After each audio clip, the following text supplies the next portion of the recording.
Yeah, I don't even know how to properly pronounce this name. We'll call it Privy? Privy. If I pronounce it wrong, sorry, correct me. I would imagine it's Privy, but Privy?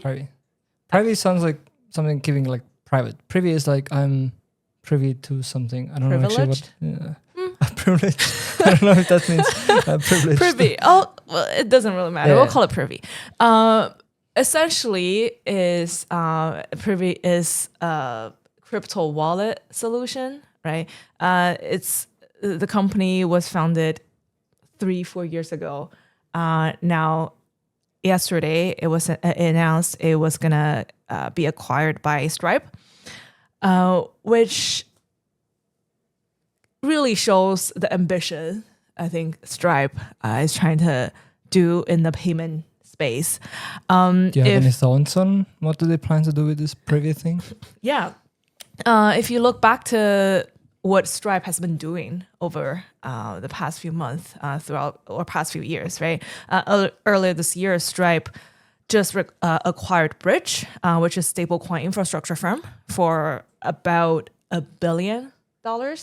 Now, with this new announcement, right, for Privy, which enables wallet integration, I think Stripe is really putting together this full stack for crypto native payments and wallet solution, which allows its users, right? It has a really big use base, and a lot of people who are on Stripe.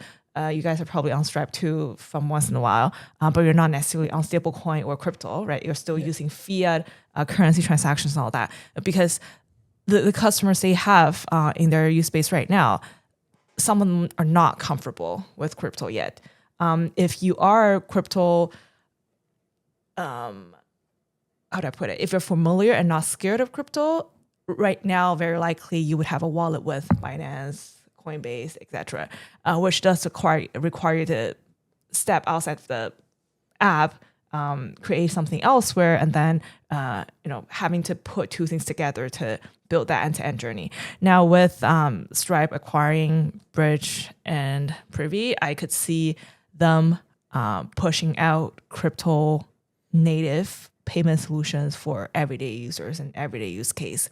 Now, the other article, if you can pull up, something I've been following casually, the one at the top, is the U.S. Senate talking about legalizing or how do you call it, institutionalize stablecoin nationwide, right? So I think this is really the point where we need to start looking at crypto more seriously. I think before, whenever we talk about crypto, it sounds like a group of, very small group of people who are really passionate talking about crypto and blockchain and all that. And that feels so far away from our day-to-day life. I think what the government, not just US, a lot of countries out there too, are now starting to realize it is possibly going to be the future of payment. So would you say that people take out HELOC loans and put 10x leverage and buy crypto now? I wouldn't say so. So we're not talking about legalizing or putting every crypto into legislation, right? We're talking about stablecoin here specifically, US dollar-based stablecoin. So we're looking at a one-to-one asset-backed. So Bitcoin, how much is it now? Like 100 grand, I guess?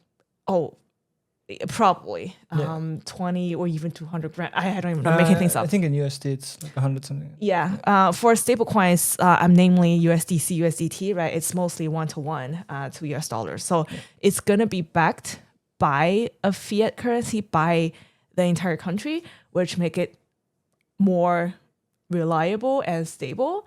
We'll obviously keep an eye out on how this goes. But the way crypto is transacted, the technology it's sitting on, I think a lot of regulators and senators are starting to realize, we need to embrace this trend before we get eaten up by it. Yeah, I'll be curious to know how even like my customer interactions might change, because I've had a few cases where companies have come to me typically from areas where they have difficulty paying us. It could be even like a company in China, for example. Yeah. And they're like, hey, sometimes they might come to us and be like, hey, do you guys use PayPal? And they're like, no, we don't do PayPal. And then they're like, hey, do you guys take crypto? And then we're like, well, not really. But if Stripe now implements some like crypto payment function, Exactly. their business model is great anyway. Like we process so much money through Stripe, but actually I don't know. Like I have no clue like how much we're actually paying in fees. Probably quite a lot in total. A lot. They could probably squeeze in that crypto thing in there too, and we'll happily pay the fees, and everybody will be happy. Right. At the risk of going on a tantrum, right? I was listening to an info session hosted by our head of behavioral economics. And he was talking about a, what does he call it? Status quo bias. So Yeah. I'm bringing this up because, again, you can clearly see Stripe's ambition in all of this. They now have this huge client base. These are the clients they can easily sell this new solution to, right? All they got to do is to say, we have this new crypto solution. These are all the advantages and the benefits you'll get. And what's the harm? What's the cost to you, right? You'll say, oh, I'm on Stripe anyways. I trust this platform. I trust their payment solutions. I'll give it a shot. And if you like it, then you'll never go back. So I think it's a really smart move. And yeah, I'll be looking out to see how Stripe builds up this payment empire. Yeah, I don't think there's much escaping Stripe anymore. It's gonna be hard unless I've heard I wouldn't call it hidden. The transaction fees Stripe charges is pretty high because there's really not a lot of better solutions out there. So people are willing to pay that premium.